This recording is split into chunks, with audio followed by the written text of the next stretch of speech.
15 मार्च ते 14 एप्रिल 2026 या काळात सूर्य मीन राशीत प्रवेश करत आहे आणि ज्योतिषशास्त्रानुसार सूर्याचे राशी परिवर्तन काही राशींच्या जीवनात मोठे बदल घडवू शकते. काही लोकांच्या आयुष्यात नवीन संधी येऊ शकतात, काहींना भावनिक बदल जाणवू शकतात, तर काहींना आत्मनिरीक्षण करण्याची वेळ येऊ शकते. पण सर्वात महत्त्वाचा प्रश्न असा आहे, या सौर संक्रमणाचा सर्वाधिक प्रभाव नेमका कोणत्या राशींवर होणार आहे आणि या काळात तुमच्या आयुष्यात काय बदल होऊ शकतात? चला तर मग जाणून घेऊया. ज्योतिषशास्त्रात सूर्याच्या राशी बदलांना विशेष महत्त्व दिले जाते.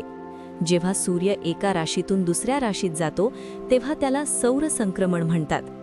15 मार्च 2026 ते 14 एप्रिल 2026 पर्यंत सूर्य मीन राशीत असेल. या काळात लोकांच्या विचारांमध्ये, भावनांमध्ये आणि जीवनाकडे पाहण्याच्या दृष्टिकोनात काही बदल जाणवू शकतात. मीन राशीवर गुरु ग्रहाचे राज्य असते, जो करुणा, संवेदनशीलता आणि अध्यात्माचे प्रतीक मानले जाते. म्हणूनच सूर्याचे हे संक्रमण जीवनात भावनिक खोली, समज आणि आत्मनिरीक्षण वाढवणारे मानले जाते. हा काळ केवळ ध्येय आणि महत्त्वाकांक्षांवर लक्ष केंद्रित करण्यासाठीच नाही, तर आत्मनिरीक्षण करण्यासाठी आणि नातेसंबंध सुधारण्यासाठी देखील संधी देऊ शकतो. या संक्रमणाचा कोणत्या राशींवर सर्वाधिक परिणाम होईल ते जाणून घेऊया. मेष राशी. मेष राशीच्या लोकांसाठी सूर्याचे हे संक्रमण आत्मनिरीक्षणाचा काळ आणू शकते. या काळात तुम्ही गर्दीपासून दूर राहून तुमचे विचार आणि योजनांवर लक्ष केंद्रित करणे पसंत करू शकता. सर्जनशीलता वाढू शकते, परंतु तुम्ही अनेक गोष्टींचा खोलवर विचार देखील कराल. आरोग्य आणि प्रवास खर्च वाढू शकतो, म्हणून तुमच्या बजेटकडे लक्ष देणे महत्त्वाचे आहे. कामाच्या ठिकाणी कोणत्याही प्रकारचे संघर्ष टाळणे चांगले राहील. वृषभ राशी. हे संक्रमण वृषभ राशीसाठी अनेक सकारात्मक संधी आणू शकते. तुमचे सामाजिक वर्तुळ विस्तारू शकते. तुम्ही नवीन संबंध निर्माण करू शकता, जे भविष्यात फायदेशीर ठरू शकतात. कुटुंबात सुसंवाद राहील. कुटुंबाशी संबंधित चांगली बातमी मिळण्याची शक्यता आहे. प्रलंबित मालमत्तेची कामे पूर्ण होण्याची शक्यता आहे.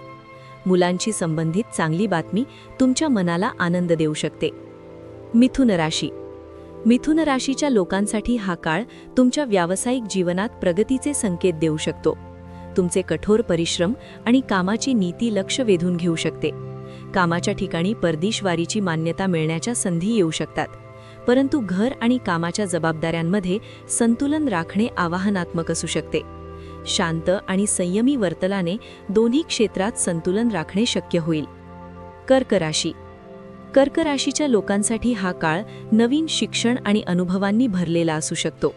धर्म, अध्यात्म आणि ज्ञानात रस वाढू शकतो. अनपेक्षित प्रवास किंवा नवीन संधी निर्माण होऊ शकतात. आर्थिक सावधगिरी वाढेल. तुम्ही भविष्यासाठी बचत करण्याची योजना आखू शकता. भावंडांशी असलेले संबंध मिधुर राहू शकतात. तर मित्रांनो, 15 मार्च ते 14 एप्रिल 2026 दरम्यान सूर्य मीन राशीत असताना या राशींवर त्याचा विशेष प्रभाव दिसू शकतो. हा काळ आत्मनिरीक्षण, नातेसंबंध सुधारण्याचा आणि जीवनाकडे नवीन दृष्टिकोनातून पाहण्याचा असू शकतो. जर तुम्हाला अशी ज्योतिष आणि अध्यात्माशी संबंधित माहिती आवडत असेल तर व्हिडिओला लाईक करा आणि चॅनल सबस्क्राईब करायला विसरू नका. आणि कमेंटमध्ये नक्की सांगा तुमची रास कोणती आहे. धन्यवाद.